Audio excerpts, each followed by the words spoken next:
नमस्कार, 9 की 9 खबर देख रहे हैं आप और मैं हूं आप सबके साथ अनूप। और खबरों की शुरुआत एक बड़ी खबर से करते हैं जो इस वक्त कैमूर से आ रही है। कैमूर में 3 की हत्या कर दी गई है। पत्नी समेत 2 बच्चों की काट कर हत्या की गई है और आरोप जो है पति पर ही लगा है। पति पर धारदार हथियार से काटने का आरोप लगा है। हत्या के मामले में आरोपी पति को हालांकि गिरफ्तार कर लिया गया है। भभुआ के सोनडीहरा गांव में ये बड़ी वारदात हुई है। तो देखिए, कैमूर से दर्दनाक घटना सामने आई जहां 3 लोगों की हत्या की गई है। पत्नी के साथ 2 बच्चों की काट कर हत्या की गई है और ये आरोप जो है हत्या का पति पर ही लगा है। पति पर धारदार हथियार से काटने का आरोप लगा है। हालांकि इस मामले में पति को गिरफ्तार भी कर लिया गया है। भभुआ के सोनडीहरा गांव में ये बड़ी वारदात हुई है। सीतामढ़ी के रोजपट्टी में बीते देर रात अपराधियों ने डॉक्टर शिवशंकर महतो पर गोलियां बरसाई। बताया जाए कि रात 12 बजे 5 की संख्या में बदमाश पहुंचे और डॉक्टर पर अंधाधुंध गोलियां बरसाई, जिसमें डॉक्टर शिवशंकर महतो घायल हो गए। उनको एक प्राइवेट अस्पताल में इलाज के लिए भर्ती कराया गया है। बताया जा रहा है कि आपसी विवाद में गोलीबारी की घटना को अंजाम दिया गया है। अपराधियों की शिनाख्त करने के लिए पुलिस लगातार प्रयास भी कर रही है और आसपास के सीसीटीवी कैमरों को खंगाला जा रहा है। 12 बजे के बाद गए जोमराज शंकर जो क्लिनिक से आ रहे थे, पढ़ने वाले क्लिनिक अंदर में कैंपस में जैसे के बाहर में गाड़ी से उतर करके उसमें अचानक कई लोग आ गए, गोली मार दी। पेशेंट का नाम है डॉक्टर शिवशंकर महतो। आईवी के सामने में इनका नर्सिंग होम है। रात को 12 बजे के आसपास में कुछ अपराधियों ने गोली मारी है। 3 गोली लगी, एक दाहिने तरफ छाती में, एक दाएं घुटने में, एक बाएं हाथ में। जल्दी से इनको हमारे हॉस्पिटल में शिफ्ट किया गया करीब 10 मिनट के अंदर। और इनके छाती में से काफ़ी ब्लीडिंग हो चुकी थी, गोली आर पार हो गई थी, तो छाती में ट्यूब डाला गया ऑपरेशन करके, 2 ट्यूब, और आईसीयू में रखा गया है अभी। और नवादा से भी एक बड़ी खबर इस वक्त आ रही है। नवादा में बुखार से एक और बच्ची की मौत हो गई है। 3 दिनों से इस बच्ची का सदर अस्पताल में इलाज चल रहा था। घर के 3 और सदस्य का इलाज अभी और चल रहा है। अब तक हम आपको बताएं 5 लोगों की मौत हो चुकी है। एक ही परिवार के 5 लोग हैं जिनकी मौत हुई है। 4 बच्ची और 1 महिला की मौत अब तक हो चुकी है। गोविंदपुर के बाराटांड़ गांव का यह मामला है। नवादा में बुखार और टाइफाइड से मौत का सिलसिला थमने का नाम नहीं ले रहा है। मंगलवार को एक बार फिर एक बच्ची की इलाज के दौरान मौत हो गई और अब तक इस परिवार के कुल 5 लोगों की इसी बीमारी से मौत हुई है। इनमें से 4 बच्चियां हैं और 1 महिला शामिल है। मौत को लेकर जिला प्रशासन जो है परिवार के सभी सदस्यों का कोरोना टेस्ट भी करवा चुकी है, लेकिन सभी उसमें नेगेटिव पाए गए थे। 3 दिन के बाद इसे नथनी गुजर गया और उसके बाद दिखाया नहीं सकला, तब फिर बेटी उनको गुजर गया। उसके बाद फिर एगो नथनी गुजर गया, फिर एगो नथनी गुजर गया, उसके बाद फिर एगो समझ बेटी गुजर गया। नवादा के नरहट थाना क्षेत्र के बदलपुर गांव का जो इलाका है वो डायरिया के प्रकोप से है। प्रकोप है, यहां पर लोग परेशान है। यहां मादले टोले के कुल 9 लोग डायरिया से बीमार हैं। इनमें 8 बच्चे और 1 पुरुष शामिल है। स्थिति बिगड़ने के बाद सभी को नवादा के सदर अस्पताल में इलाज के लिए भर्ती कराया गया है। वहीं नरहट पीएचसी से एक मेडिकल टीम को प्रभावित गांव भेजा गया है। गांव में 2-3 लोगों का भी इलाज चल रहा है। 2 दिन पहले ही गांव के एक बच्चे की मौत जो है डायरिया से हुई थी। तब से गांव में डायरिया का कहर देखा जा रहा है। प्राथमिक स्वास्थ्य केंद्र के ग्राम बदलपुर के लोग हैं, वहाँ डायरिया फैल गया। अभी प्रभारी वहाँ के गए हैं, वहाँ टीम पूरी गई हुई है जिला से भी और वहाँ से भी। यहाँ भी इलाज हो रहा है, रेफर होकर आया था, काफ़ी सीरियस था। अभी तो बहुत सुधार है। कितने लोग प्रभावित हैं इससे? वहाँ लगभग 10-15 लोग प्रभावित हैं। इधर मुंगेर के डीएम नवीन कुमार ने एक बड़ी कार्रवाई करते हुए जिले के रिकॉर्ड रूम में छापेमारी की। इस छापेमारी में जमीन संबंधित दस्तावेज निकालने के एवज में मोटी रकम वसूलने वाली एक महिला समेत 3 स्टाफ और 2 दलालों को रंगे हाथ पकड़ा गया। इनके पास से 50,000 नकद समेत कई दस्तावेज बरामद किए गए। दरअसल जमीन की नकल निकालने के नाम पर मोटी रकम वसूली जा रही थी, जिसकी सूचना पर छापेमारी की गई। वहीं इस छापेमारी का जायजा लिया हमारे मुंगेर सहयोगी अरुण शर्मा ने। जिला अभिलेखागार से डीएम को इस बात की सूचना हमेशा मिलती थी कि यहाँ पे ज़मीन के नकल निकालने के नाम पे लोगों से पैसे ऐंठे जाते हैं। यहाँ पे जो दलाल है, जो स्टाफ है, उनसे पैसे ऐंठे जाते हैं और फिर भी नकल निकाल के नहीं दिया जाता है। जिसके बाद आज डीएम ने एक विशेष दल के साथ यहाँ पे सघन छापेमारी की और यहाँ पे कई स्टाफ तथा दलालों से के पास से मोटी पैसे जिसको कहते हैं वो बरामद किए हैं तथा कई कागजात भी उनको मिले हैं, जिससे साफ लगता है कि कहीं ना कहीं ये लोग नकल निकालने के नाम पे ये लोग पैसे लेते थे। जिसके बाद से आज डीएम ने जो यहाँ पे छापेमारी की है उसमें 3 स्टाफ तथा 2 दलालों को यहाँ पे पकड़ा गया है, जिनके पास से काफ़ी पैसे मिले हैं जो उन लोगों ने नकल निकालने के नाम पे लिया था। आप देख सकते हैं कि जो डीएम है खुद इस छापेमारी की मॉनिटरिंग में लगे हैं। अंदर जो जाना अभी मीडिया को मना किया गया अंदर नहीं जाने के लिए, लेकिन जो डीएम है खुद इस बात के लिए मॉनिटरिंग में लगे हुए हैं कि कहीं से कि कोई भी छूटे ना। उन्होंने एक बात साफ साफ कहा है कि इसमें जो लोग भी इन्वॉल्व होंगे उनको किसी भी हालत में नहीं बख्शा जाएगा तथा सब पे जो है विधि सम्मत जो कार्रवाई होगी वो की जाएगी, ताकि आइंदा ये लोग इस धंधे में संलिप्त ना हो। अन्य स्टाफों को भी यहाँ से ये सूचना उन्होंने देने का काम किया है। अरुण शर्मा, न्यूज़ 18 मुंगेर। इधर पटना से एक बड़ी खबर आ रही है, जहां नाले में गिरकर 3 साल की एक बच्ची की मौत हो गई है। सचिवालय थाना क्षेत्र की यह घटना है। हार्डिंग रोड के 15 नंबर गुमटी की घटना है। नाला पार करने के दौरान यह हादसा हुआ, लेकिन परिजनों ने कोई प्राथमिकी दर्ज इसे लेकर नहीं कराई है। तो बड़ी खबर देखिए, पटना से आ रही है, जहां एक 3 साल की बच्ची की मौत हो गई है और बच्ची की मौत जो है नाले में गिरकर हुई है। सचिवालय थाना क्षेत्र की यह घटना है। हार्डिंग रोड की 15 नंबर गुमटी के पास की घटना है। बताया जा रहा है कि नाला पार करने के दौरान बच्ची नाले में गिर गई, उसके बाद उसकी मौत हो गई है। हालांकि परिजनों ने अभी तक प्राथमिकी दर्ज नहीं कराई है। हालांकि इस बच्ची की मौत के बाद कई सवाल भी खड़े हो रहे हैं। नाला खुला हुआ था, वहां से रोज मंत्री, विधायक और बड़े बड़े अधिकारी गुजरते थे और सवाल उठता है कि खुले नाले की तरफ आखिर किसी की नजर क्यों नहीं गई, और नाला अगर खुला था तो ढकने की इसे कोशिश या जहमत क्यों नहीं की गई। और मासूम बच्ची जिसकी मौत हुई है, इसके मौत के लिए आखिर जिम्मेदार कौन है। और सवाल यह भी बेहद अहम कि अब तक मामला दर्ज नहीं हुआ है, तो दोषियों के खिलाफ क्यों मामला दर्ज नहीं हुआ है।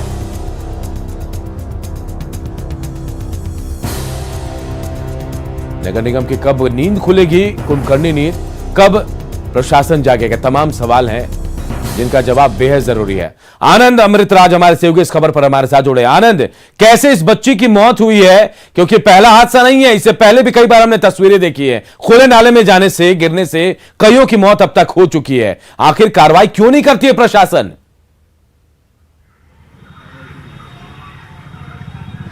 देखिए अनूप, सबसे पहले हम अपने दर्शकों को तस्वीर दिखा दे रहे हैं। ठीक हमारे पीछे आप एक झोपड़ी देख रहे हैं और ठीक झोपड़ी के आगे एक नाला आपको नजर आ रहा होगा, और इसी नाले में गिरकर मासूम बच्ची की मौत हो गई।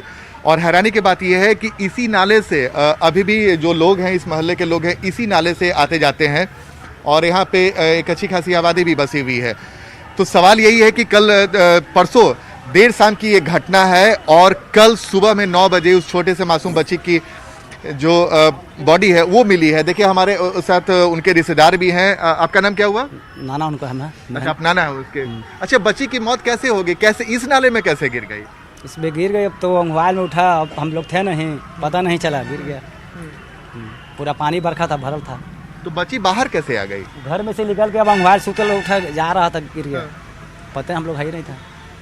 देखिए अनूप, मैं फिर से अपने दर्शकों को समझाने की कोशिश करता हूं कि ठीक हमारे पीछे जो जिस झोपड़ी को आप देख रहे हैं उसी में वो छोटी सी मासूम बच्ची रहती थी और कल परसों देर शाम वो घर से बाहर खेलने के लिए निकली और जैसे ही अपने घर के बाहर इस रास्ते से, बाबू हट जाओ, इधर आ जाओ, किनारे आ जाओ, इस रास्ते से वापस अपने घर से बाहर निकली है और जैसे ही बाहर निकली यहीं पे इस जगह पे जो आप देख रहे हैं यहाँ पे उसका पैर फिसला और ये नाला इतना गहरा है कि छोटे से बच्चे के लिए खतरनाक है। और ये इस नाले में बच्ची गिरी और बहते हुए काफ़ी दूर चले गए। आगे इको पार्क है, वहाँ पे उस बच्ची का शव मिला और हैरानी की बात है किसी की नज़र नहीं पड़ी उस छोटे से मासूम पे, क्योंकि जब शाम हो गया था और उस वक्त शायद बारिश भी हो रही थी। क्या? हाँ, बारिश हो रही थी। उस समय नाला की स्थिति क्या थी? पूरा फुल था, पूरा भरा हुआ था। हाँ, पूरा नाला फुल था। तो आप लोगों ने ध्यान नहीं दिया कि बच्ची बाहर निकल? तो हम लोग खोजे में रह गए, केनू गेल है। अच्छा, हाँ, केनू खेले कूदे ले निकल गया। खोजे में ना, खोजे में ना ध्यान रह गया, कने बच्ची चल गया, उसी फेरा में रह गया। बिहने पर सवेरे जाके 6 बजे मिला है मला। दूसरा दिन सुबह में? हाँ, दूसरा दिन सुबह में मिला है। तो कैसे जानकारी मिला कि बॉडी वहाँ पे? जाली लगा हुआ है, कोई लेकिन सफाइया करने वाला रहता है, उसी लोग देखा। उसको बाद में जाके कहा कि एक लड़का यहाँ दह के आल है, तो उसी जाकर वहाँ। आनंद, आखिर कौन जिम्मेदार है इसी रास्ते से ये भी जानकारी मिली कि बड़े बड़े अधिकारी तक जाते हैं, लेकिन उसके बावजूद इस खुले नाले को ढकने की जहमत नहीं उठाई जाती है। आखिर खुला नाला कब तक लोगों को लीलता रहेगा, कौन जिम्मेदार है? बिल्कुल देखिए अनूप, हम आपको तस्वीर दिखा, ठीक हमारे दाहिनी ओर जाएंगे। इस वक्त एक आपको ये आपको एक पुल नजर आ रहा होगा और इसी पुल के नीचे सड़क है जहाँ पे वीआईपी लोग भी रहते हैं। हम आपको आगे तस्वीर भी दिखाते हैं कि ये सड़क और ये नाला क्यों महत्वपूर्ण है। इस नाले से शहर का जो पानी है वो बाहर क्यों निकलता है, और ये जिस जगह पे, जिस छोटे से हम इस पटरी पे जो चल रहे हैं, इसी से लोग जो भी उस घर में रहते हैं जहाँ से उस बच्चे की मौत हुई थी, इसी रास्ते से जाते हैं। बाबू हट जा, किनारे से हटो। तो आप समझिए अनूप, और कोई रास्ता नहीं है, इसी रास्ते से कई सारे लोग हैं जो गुजरते हैं। और ये जो नाला आप देख रहे हैं, इसी नाले में बच्ची गिरी और इसी नाले से आगे जाते हुए एक जगह जाली है जहां इको पार्क के पास, वहां पे उस बच्ची का बॉडी मिला। अब देखिए, जैसे अगर हम इस नाले को क्रॉस करना चाहते हैं, एक लकड़ी की पटरी बनाया हुआ है और इसी पटरी से लोग इस तरफ से दूसरी तरफ और दूसरी तरफ से इस तरफ आते हैं। और ठीक हमारे दाहिनी ओर हम आपको तस्वीर दिखा रहे हैं कि आपने जो बोला कि कई सारे वीआईपी लोग, बिल्कुल आपने सही बोला। और ठीक हमारे पीछे जो सड़क आपको नज़र आ रहा है, ठीक हमारे पीछे जो आपको सड़क नज़र आ रहा है, वहाँ पे वीआईपी लोग गुजरते हैं। और इस नाले के ऊपर अगर कवर होता तो शायद उस मासूम बच्ची की मौत नहीं होती है। लेकिन पटना में कई इलाके ऐसे हैं अनूप, जहाँ पे खुले हुए नाले हैं। आपको याद होगा कुछ दिन पहले ही हम लोगों ने तस्वीर दिखाई थी पटेल नगर नाले की तस्वीर, जहाँ पे स्कॉर्पियो और गाड़ी पूरी तरीके से नाले में समा गया जब बरसात का समय था। और जिस वक्त ये घटना घटी है अनूप, उस वक्त ये नाला पूरी तरीके से उफान पे था और उसके बाद इस नाले पे कोई कवर नहीं होने की वजह से छोटी सी मासूम बच्ची कब गिर गई, कब उसकी मौत हो गई। और चूंकि उस दिन काफ़ी तेज़ बारिश हो रही थी और उस बारिश की वजह से पानी का धार भी बहुत तेज़ था, तो आप समझ सकते हैं कि छोटी सी मासूम बच्ची, जिसका इतना होश भी नहीं था कि क्या हो रहा है, 3 से 4 साल की मासूम बच्ची जब इस नाले में गिरी। बिल्कुल आनंद, जिस इलाके से होकर, जिस रास्ते से होकर बड़े बड़े वीआईपी अधिकारी जाते हैं, उसी इलाके में नाला है जहां एक बच्ची, मासूम बच्ची की, 3 साल की बच्ची की मौत हो जाती है, जो कई सवाल खड़े करते हैं। सवाल नगर निगम पर भी है, क्योंकि जो खुले नाले हैं वो मौत को दावत दे रहे हैं। बहुत बहुत शुक्रिया आनंद, हम आगे भी आपसे अपडेट लेते रहेंगे। बढ़ते अगर बात नवादा की करते हैं, नवादा से एक बड़ी खबर इस वक्त आ रही है। नवादा पुलिस एसोसिएशन चुनाव में झड़प हुई है, 2 पक्ष यहां आपस में भिड़ गए हैं। इस झड़प में पुलिसकर्मी भी घायल हुए हैं, सदर अस्पताल में इनका इलाज चल रहा है। हालांकि ये बताया जा रहा है कि चुनाव पर्यवेक्षक जो हैं उन पर पक्षपात का आरोप लगा था। 3 बजे के बाद वोटिंग नहीं कराने का आरोप लगा है। और नवादा में बिहार पुलिस मेंस एसोसिएशन के चुनाव में जमकर लाठियां चली हैं। चुनाव में धांधली के आरोप को लेकर 2 पक्ष आपस में भिड़ गए। कुछ देर के लिए पुलिस लाइन और उसके आसपास का इलाका पूरी तरह से रण क्षेत्र में तब्दील हो गया। लाठी डंडे से वार में कुछ पुलिसकर्मी घायल भी हुए। इनमें संजय दास का सिर फट गया, जबकि रंजीत कुमार का हाथ गंभीर रूप से चोटिल हो गया है। घटना में घायल जवानों का सदर अस्पताल में इलाज चल रहा है। वहीं आधा दर्जन से ज्यादा पुलिसकर्मी चोटिल हुए हैं। एक पक्ष ने चुनाव पर्यवेक्षक पर पक्षपात करने का आरोप लगाते हुए बवाल किया है।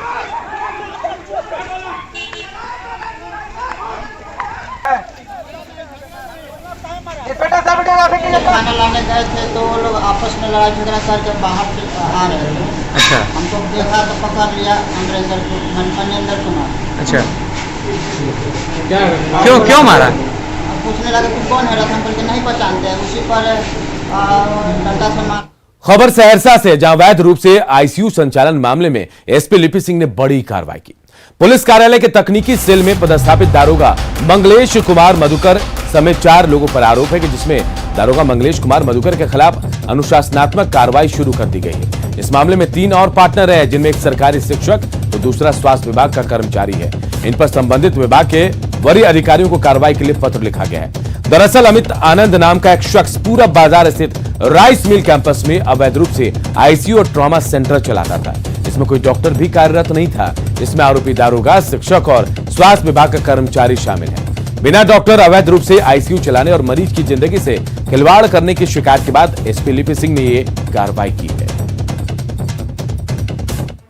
एक दल जिसमें सारे पदाधिकारीगण थे, उन्होंने आकर के एक आवेदन दिया था और उसमें कुछ सरकारी लोगों की संलिप्तता के बारे में बताया गया था, जिसकी जांच कराई गई है। और जांच में हम पुलिस विभाग के भी एक सब इंस्पेक्टर उसमें दोषी पाए गए हैं, जो प्रथम दृष्टया जांच रिपोर्ट है, और उन पे जो है अनुशासनिक कार्रवाई कर दी गई है, उन पर प्रोसीडिंग शुरू कर दी गई है। उसमें कुछ स्वास्थ्य विभाग से और शिक्षा विभाग से भी हैं, तो वो जांच जो रिपोर्ट है उस कंसर्न्ड जो डिपार्टमेंट हेड्स हैं उनके ऊपर कार्रवाई करने की अनुशंसा कर दी गई है। भोजपुर के कृष्णागढ़ थाना इलाके में घर के दरवाजे से मवेशी ले जाने को लेकर दो पक्षों के बीच विवाद हो गया। इसके बाद एक पक्ष के लोगों ने दूसरे पक्ष के एक शख्स पर लाठी डंडे से हमला कर दिया। इस दौरान मार खा रहे शख्स को बचाने उसकी पत्नी पहुंची तो बदमाशों ने उसे भी मारपीट कर घायल कर दिया और मौके से फरार हो गए। जख्मी महिला का कहना है कि मारपीट की घटना के बाद जब वो शिकायत करने कृष्णागढ़ थाने पहुंची तो पुलिस ने उसे वहां से भगा दिया, जिसके बाद वो एसपी से न्याय मांगने पहुंची। अपना नाम बताइए। आपको मारा है? आपके हस्बैंड को भी? नहीं, मेरा हस्बैंड आगे था ना, तो हम हस्बैंड को खींच लेने चल घर में चल बचाने गई तो आपको भी हमरा के मार दिला हम सब कोई उनका लोग नाम लिखात नहीं आसान तो कहते कहाँ फटल है फटल नहीं के आती तो डर कर लगी सदर में लगी। गया के मुफस्सिल थाना इलाके में एक लड़की के साथ दुष्कर्म के मामले को जांचने के बाद एसएसपी ने इसे बेबुनियाद बताया। एसएसपी ने कहा कि पूछताछ में लड़की ने दुष्कर्म की घटना से इनकार करते हुए मेडिकल जांच कराने से मना कर दिया। हालांकि लड़की के साथ वाले लड़कों की पहचान कर नामजद एफआईआर दर्ज कर ली गई है। उनकी गिरफ्तारी के लिए छापेमारी भी की जा रही है। सूचना मिली थी कि एक मोटरसाइकिल पे एक महिला को फल्गू की तरफ जाते हुए दिखा है। उस पर जैसी सूचना मिली तुरंत उसके पीछे गश्ती पार्टी गई। गश्ती पार्टी जब वहाँ गई जाके तो एक महिला थी लगभग 20 वर्ष की जो वहाँ पे थी, उसके साथ 3-4 लड़के थे। जैसे ही पुलिस को देखा सबने भागना शुरू कर दिया इधर से उधर। उसमें 4 मोटरसाइकिल बरामद हुई। लड़की को बरामद किया गया वहाँ से। लड़की को उससे पूछा गया तो लड़की ने बताया कि हमारे साथ कोई छेड़छाड़ की मतलब कोई बलात्कार की कोई घटना नहीं हुई। और पिछले साल न्यूज 18 और बायजूस की एक नई पहल ने आपको ऐसे कई यंग जीनियस से मिलवाया जिन्हें देखकर हम सब हैरत में पड़ गए। उम्र इनकी भले छोटी हो, लेकिन जब न्यूज 18 के मंच पर इन्होंने अपने बड़े काम को दिखाया तो पूरा देश इन्हें देखता ही रह गया। कोई मैथ्स तो कोई म्यूजिक तो कोई स्पोर्ट्स तो कोई आर्ट्स, सब के सब निकले अपने फील्ड के जीनियस। और अब वही मंच दोबारा है तैयार ऐसे और यंग जीनियस को फिर से पूरे देश से मिलवाने के लिए। तो अगर आप भी जानते हैं ऐसे और यंग जीनियस को तो रजिस्टर कीजिए news18.com/younggenius पर या बायजूस ऐप डाउनलोड करके जाइए यंग जीनियस सेक्शन में, क्योंकि शुरू होने जा रहा है बायजूस यंग जीनियस सीजन 2 ए न्यूज 18 इनिशिएटिव।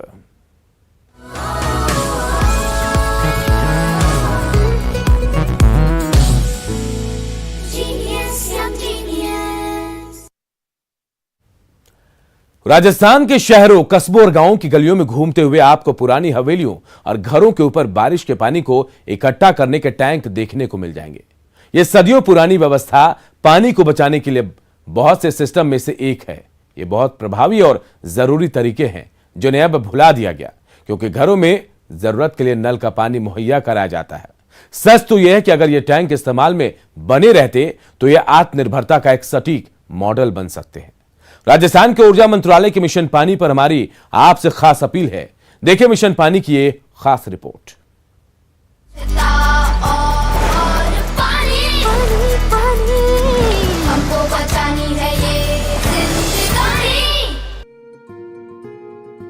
जो हमारे पुराने ज़माने में प्रत्येक घर में जल कुंड होते थे, हर शहर में तालाब, पोखर, बावड़ी, कुएं, ये मतलब क्या है होते थे और बरसात से वो एक तरह से भर जाते थे। तो सबसे पहले तो शहरों के आसपास जितने भी तालाब, बावड़ी बने हुए हैं उनके आगोरों को संरक्षित करने की आवश्यकता है। उनका जो कैचमेंट एरिया है उस कैचमेंट के एरिया को हमको बचाना है ताकि उन आगोरों से वो तालाब और पोखर और बावड़ी भरे जा सके। और जो बिल्कुल आबादी के बीच में आ गए हैं उनमें आसपास की छतों से जोड़कर उनको भरने की आवश्यकता है।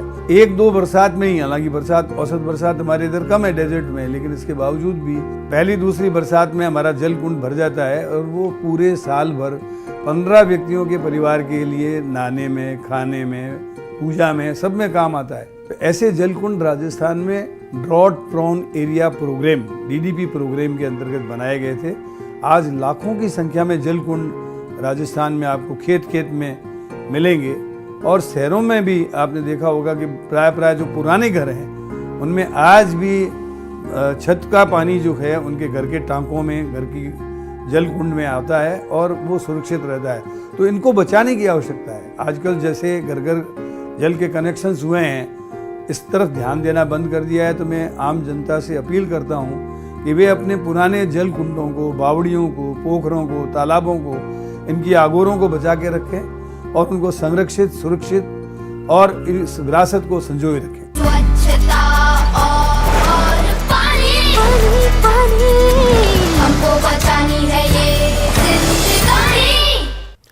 और इस बुलेटिन में इतना ही, लेकिन खबरें लगातार जारी है। देखते रहिए न्यूज़ 18 बिहार झारखंड।